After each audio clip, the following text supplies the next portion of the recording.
Assalamualaikum warahmatullahi wabarakatuh. Halo semuanya, selamat datang kembali di videoku.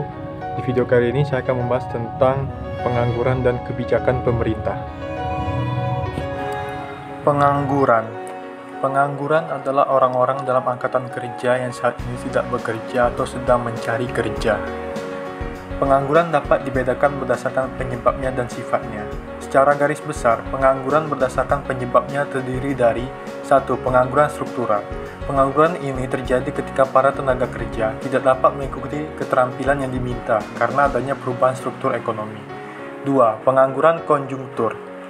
Pengangguran ini terjadi karena dampak perubahan dalam perekonomian. Utamanya adalah dampak dari permintaan penawaran terhadap suatu barang. 3. Pengangguran friksional. Pengangguran ini terjadi karena adanya sebuah kesulitan, yaitu mempertemukan pencari kerja dengan lowongan pekerjaan yang biasanya disebabkan oleh letak geografis dan kekurangan informasi.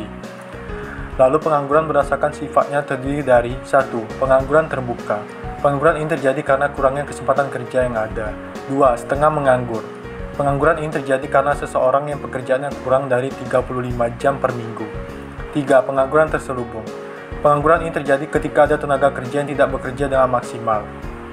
Dampak meningkatnya jumlah pengangguran bagi sebuah negara antara lain menurunkan aktivitas perekonomian, berkurangnya pendapatan per kapita sebuah negara, serta meningkatnya angka kriminalitas. Pada kebanyakan negara, masalah perekonomian yang utama dihadapi adalah masalah pengangguran. Apalagi saat ini, terjadi pandemi COVID-19 yang memberikan dampak yang signifikan dalam berbagai bidang kehidupan, terutama bidang ekonomi.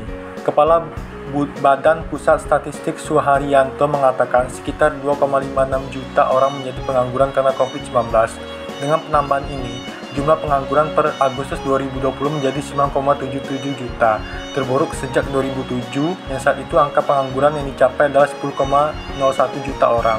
Selain karena pandemi COVID-19, ada beberapa hal yang umumnya menyebabkan meningkatnya jumlah pengangguran, yaitu jumlah lapangan kerja yang lebih sedikit dibandingkan dengan jumlah tenaga kerja, meningkatnya teknologi, pencari kerja, tidak memiliki kemampuan yang dibutuhkan penyedia kerja, serta tingkat kemiskinan yang tinggi.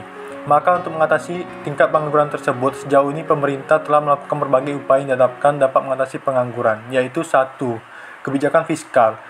Kebijakan ini adalah untuk mengarahkan kondisi ekonomi suatu negara melalui pendapatan dan pengeluaran pemerintah yang didapat dari pajak. Untuk mengurangi pengangguran, pemerintah menggunakan pendapatan dari kebijakan fiskal untuk berbagai pembangunan. Pembangunan ini nantinya akan menciptakan peluang kerja baru sehingga mengurangi tingkat pengangguran. Contoh kebijakan fiskal adalah nomor pokok wajib pajak. 2. Kebijakan moneter. Kebijakan ini dilakukan pemerintah dengan cara mengatur ketersediaan uang di sebuah negara. Hal ini dilakukan untuk mencapai tujuan tertentu. Misalnya agar rakyat bisa lebih sejahtera, menahan inflasi, dan mencapai rakyat yang bisa bekerja penuh. Dengan diberlakukan kebijakan moneter dengan benar, sebuah negara bisa mendapat berbagai dampak positif, seperti harga barang yang stabil, pemerataan pembangunan, dan pertumbuhan ekonomi yang tinggi. Contoh kebijakan moneter adalah dengan cara mengatur keseimbangan persediaan uang yang beredar dan persediaan barang. Salah satu langkah yang bisa dilakukan ketika pemerintah memperlakukan kebijakan moneter adalah operasi pasar terbuka, yaitu dengan menjual atau membeli surat berharga pemerintah dengan tujuan mengendalikan jumlah uang yang beredar.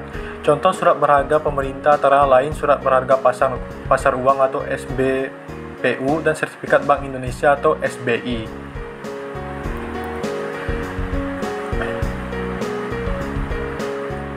Tiga, memperbanyak proyek magang bagi calon tenaga kerja.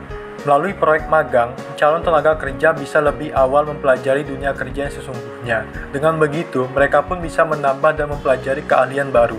Dengan mengadakan proyek magang yang tepat, calon tenaga kerja bisa belajar lebih profesional dan menjadi tenaga kerja yang lebih berkualitas.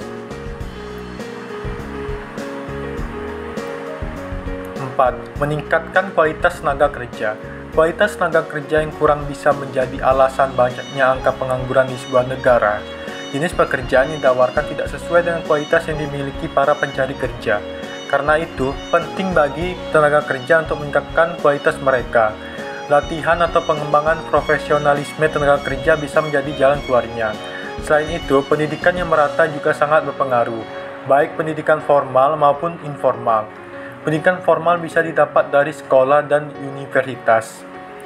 Sedangkan pendidikan informal bisa didapat dari kursus atau pelatihan tertentu, sehingga tenaga kerja bisa menyesuaikan keterampilan atau bakat mereka dari jenis pekerjaan yang diincar. 5. Menciptakan lapangan pekerjaan yang luas bagi rakyat. Hal ini bisa dilakukan dengan beberapa cara, yaitu dengan mengembangkan industri padat karya. Lalu cara selanjutnya adalah menyelenggarakan proyek pekerjaan umum. Contohnya adalah proyek pembangunan jalan tol. Dan cara lain adalah memperluas kesempatan kerja dengan mengirim tenaga kerja ke luar negeri.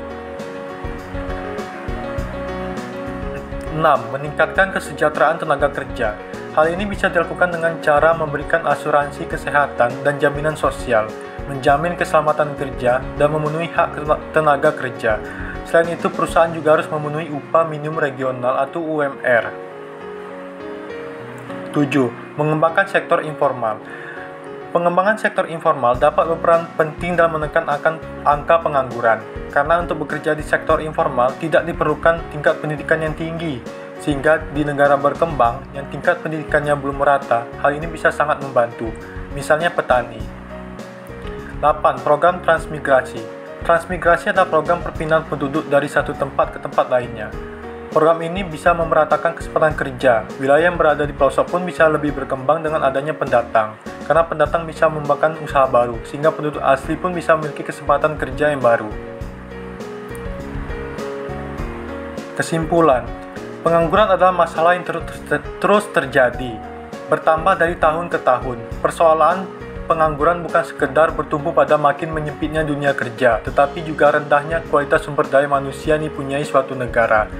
Beberapa masalah lain yang menyebabkan terjadinya pengangguran adalah letak geografis, kurangnya informasi tentang pekerjaan, atau tidak mengerti tentang perkembangan teknologi saat ini.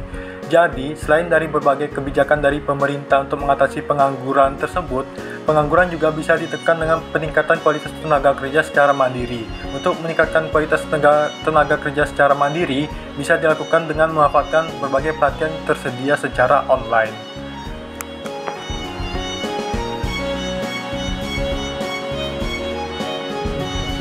Baiklah, itulah pembahasan saya mengenai pengangguran dan kebijakan pemerintah. Apabila terdapat kekurangan, saya mohon maaf. Saya akhiri. Assalamualaikum warahmatullahi wabarakatuh. Terima kasih.